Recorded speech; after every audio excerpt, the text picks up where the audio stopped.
Welcome back. We're looking at the different ways e-learning is finding its feet in schools across India. Joining me now, Mr. Sameer Bhuti, co-founder, Class Teacher Learning Systems. So thank you so much for talking to us. I'll begin by asking you that how would you say that technology has changed the way we learn in India today? How is it taking over the traditional modes of learning? Technology itself is changing fundamentally, and as technology changes, what you can do with it changes. The concept of social media, the concept of people staying connected with each other also came up very recently in the last few years. I think one of the things that has, apart from the generational shift and the way the attitude and behaviors of people change, the other aspect also has been that given that education is a sector which takes time to change, it takes time to accept things, given that a lot of time has passed now that technology has been around in education, the acceptance has been gradually growing and it will continue to grow. So as you said earlier, the way people consume education has changed over a period of time. How has e-learning taken over the education space? The way people receive education has changed over the years, and that's the reason for that is because the way we consume anything, any content, any media has also changed. So we belong to a generation where we got exposed to the cable TV for the first time. Today the kids are born with smartphones and in their hands, and they want to learn through apps from day one. They want to learn through devices. So that is what has changed, and then that creates a demand for a new medium of teaching and learning, and not necessarily it creates a demand in terms of the education per se. It's still the same education, it's still the same things that you were supposed to learn, that you were supposed to master, the same skill sets that you were expected to acquire at each stage of your life, at each stage of your education. But yes, what technology has done is, given that technology has changed very fast, the way people consume content and media, that changes, and that creates a need for different kind of formats and different technology to come into education. What are some of the concerns that you might have seen about parents using technology, using e-learning the way they do today? And as a provider of such systems, what are the precautions that you take at your end?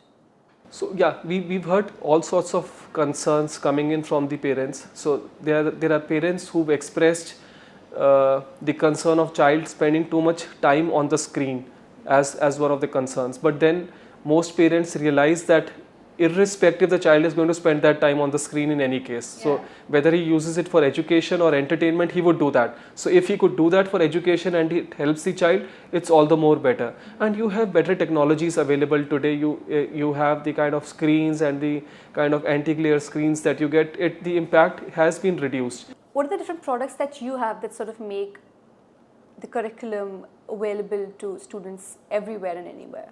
See, you could use technology in two ways. You could use it for independent learning and you could use it for guided learning.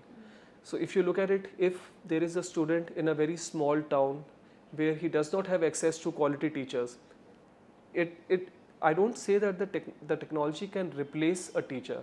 That's not what it is expected to do.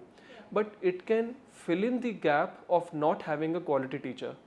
For students who don't have access to quality teachers, it fills in the gap a little. For students who have access to quality teachers, they would do well in any case. So it is more about the students who don't have access to quality education or good schools or good teachers. For them, this is of tremendous benefit, because when they learn independently through a medium like this, which is adaptive, which guides them, which gives them the necessary tools and resources which they would take maybe ages to find elsewhere, it becomes a very well-defined, structured learning path for those students. There exists a big myth out there that the use of e-learning will sort of replace teachers, the traditional ways of learning will take a step back. What would you say about that?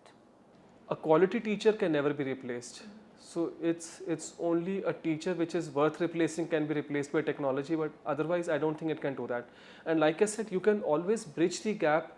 For a student who does not have access to a quality teacher, the technology can bridge the gap with that. A student who already has access to quality teacher has best of both the worlds. So he can use the power of a teacher, but e-learning is not just one mind behind that particular product. E-learning or any e-learning product is a combination of a number of minds that have gone behind it. And do you see the future of e-learning in India set to grow? I think for many reasons it is the only way to go ahead, because you don't have those number of quality teachers being produced today, you can't reach out to such a diverse country otherwise. There is no other way that you can achieve that. You have the demand for education anywhere and everywhere. The single biggest investment that any parent makes today in our country is in education. Parents are willing to spend any amount, but what do they spend on? They don't know where should they spend that money on.